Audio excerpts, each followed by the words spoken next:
میں ویسے اب زیادہ باتیں نہیں کرنا چاہتا صرف ترجمے کے علاوہ، ترجمے کے سوا، کیونکہ میرے پاس ٹائم جو ہے وہ صرف 5 منٹ بچی ہے، لیکن ایک جملہ میں کہاں گا، اسی بھی جتھے دیکھ دے نا کہ کسی کا چھوٹا گھر سی تو بڑا ہو گیا، تھوڑا کاروبار سی تو زیادہ ہو گیا، اسی کہنے اللہ نے دی باں ہی پھڑ سدھی سدھی وہ باں اللہ دے ہاتھ جی پڑا، اللہ نے دی باں پھڑ دی، اس تو تھلے نے سی کھلوتا ہی۔ انہوں نے بھی جب دیکھا نا تو انہوں نے کہا کتنا بڑا نصیب ہے۔ وقال الذین اوتوا العلم، اور ان لوگوں نے کہا جن کے پاس کتاب کا علم تھا، جو تورات کو پڑھتے تھے اور کتاب پر، نبی پر، اللہ پر، یوم آخرت پر ایمان رکھتے تھے، انہوں نے کہا ویلکم، اور تمہارا برا ہو، سوچو تو صحیح، صرف اس کی چال ڈھال کو اور اس کی ظاہری تمکنت کو دیکھ کو دی۔ اب تو ڈیروں کو اور گاڑیوں کو دیکھ کر کیسے ہم دل پھینک ہو جاتے ہیں۔ انہوں نے کہا ویلکم، او خرابی ہو تمہارے لیے، ثواب اللہ خیر لمن آمن وعمل صالحا، بہتر تو وہ ہے جو اللہ کی طرف سے ثواب ہے، جو اللہ کی طرف سے نیکی کا کام کرنے کی جنہیں توفیق ملی، وہ ایمان والے ہوئے اور نیک اعمال والے ہوئے، اصل تو وہ بہتر ہے، تم اس پر دل پھینک ہو رہے ہو۔ اور ہمارے حضرت صاحب رحمہ اللہ جملہ استعمال کرتے تھے کہ اسی کے پاس دنیا کے پیچھے لٹو ہی ہوگے۔ لٹو ہونے کا مطلب پتہ کیا ہے؟ نہیں دیکھتے کہ جو آ رہی ہے یہ جائز طریقے سے آ رہی ہے یا ناجائز، حلال یا حرام۔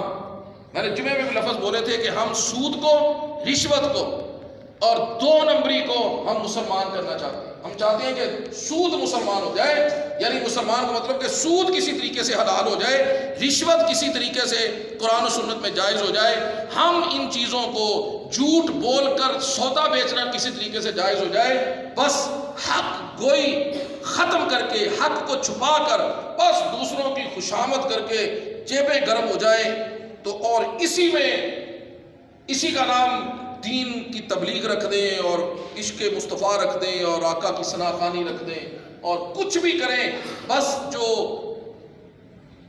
خلاف شریعت امور ہیں وہ کسی طرح سے مسلمان ہو جائے، تو یہاں پھر وہی بات صاحب ہو۔ اللہ فرماتے ہیں وَلَا يُلَقَّاهَا إِلَّا الصَّابِرُونَ، اور یہ صبر کرنے والوں کے علاوہ یہ نعمت کسی کو نہیں ملنی تھی۔ ایک نتیجہ نکلے گا، دنیا اور آخرت کی کامیابی، اللہ کے حضور سرخرو ہونا اور نیکی کی اساس کو پا لینا صرف ایک چیز سے ہے، اور وہ ہے صبر۔ آپ پورا قرآن پڑھ کر دیکھ لیں، قرآن پورا نیکی کا ایک چیپٹر بیان کرتا ہے اور پھر کہتا ہے کہ یہ اس کو نہیں ملے گا جو بے صبرا ہوگا، یہ اس کے لیے ہے جو صبر کرنے والا ہے، جو صبر کرنے والا ہے۔ صبر کا مطلب ہوتا ہے رک جانا، اپنے آپ کو اس کی اطاعت پر روک لینا۔ حضرت وابسہ رضی اللہ عنہ حضور کی بارگاہ میں حاضر ہوئے، دل میں خیال آیا کہ حضور کی بارگاہ میں جاتا ہوں اور پوچھتا ہوں کہ یا رسول اللہ بتائیے نیکی کیا ہے۔ جب حاضر خدمت ہوئے تو بہت سے اصحاب رحمت دو عالم علیہ السلام کی خدمت اقدس میں بیٹھے ہوئے تھے اور آپ کو سب سے پیچھے جگہ ملی، اور مجلس میں آنے کا اصول بھی یہی ہے، جو سنت طریقہ بھی یہی ہے، جب آپ مجلس میں آؤ تو جہاں جگہ ملے وہیں بیٹھو، پر چونکہ اسی تے سارے لوگوں دے کندھے بلان کے اگے جانا ہوتا ہے نا، سارے پتہ چلے کہ ماں بدولت آئی ہیں۔ تو آقا علیہ السلام نے جب دیکھا تو فرمایا ادنو منی یا واسبہ، اے وابسہ تھوڑا قریب ہو جا۔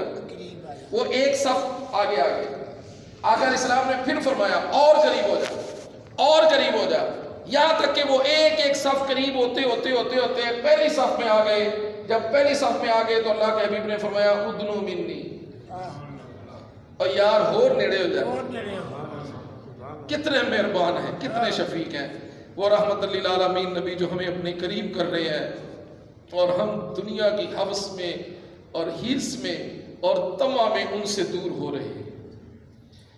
جب قریب ہو گئے، یہاں تک کہتے ہیں کہ میرے گھٹنے آقا علیہ السلام کے گھٹنوں کے ساتھ مس ہو گئے، تو آپ نے فرمایا وابسہ میں تمہیں بتاؤں کہ نیکی کیا ہے؟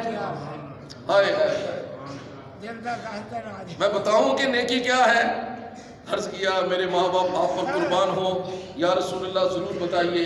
تو آقا علیہ السلام نے یہاں ہاتھ مارا، فرمایا نیکی تمہارے یہاں ہے، جو کام کرو ادھر سے پوچھو. اگر اس میں کھٹکا ہو، اگر اس میں کچھ پچھتاوا رہ جائے تو وہ نیکی نہیں ہے، اور اگر یہاں اطمینان ہو. لیکن علماء کرام فرماتے ہیں کہ یہاں وابسا کے ہاتھ اس لیے مارا تھا کہ وہ قرآن اور سنت کے عالم تھے، وہ قرآن کے قاری تھے، وہ قرآن کو پڑھنے والے تھے، وہ قرآن پر عمل کرنے والے تھے، ان کا اندر اس لائق تھا. لیکن جانتے ہیں آقا علیہ السلام نے فرمایا جب انسان برائی کرتا ہے تو اس برائی کا ایک سیاہ دبا نحوست اور اس کی نجاست کا اس کے دل پر لگ جاتا ہے، جو اس کو ایمان سے دور کرتا ہے. اگر وہ توبہ کر لے تو اسے ختم کر دیا جاتا ہے، وگرنہ وہ بڑھ جاتا ہے، وہ برائی میں لگا رہتا ہے اور اس کی دل کی سیاہی اور گمراہی بھی بڑھتی رہتی ہے، یہاں تک کہ اس کا پورا دل گناہ کی سیاہی اور گمراہی سے بھر جاتا ہے. پھر غلط اس کی نظر میں غلط نہیں رہتا. اب ایسے بندے کو پوچھا جائے اور دنیا کا سب تو غلط کام کرتا ہوئے گا، لیکن وہ دلیل ہوئے گی کہ جنہ میں چنگا انہ کوئی ہے ہی نہیں.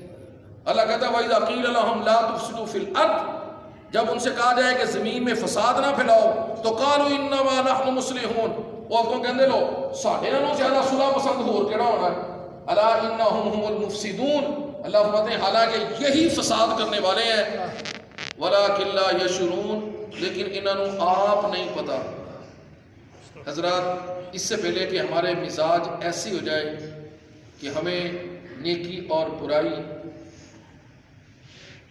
کی تمیز اور فرق ہی ختم ہو جائے، جائز اور ناجائز، حلال اور حرام، جھوٹ اور سچ کا فرق ہی ختم ہو جائے اور ہم غلط کو ہی صحیح سمجھنے والے ہو جائیں، اس دل سے ڈر جائیے اور توبہ کیجیے.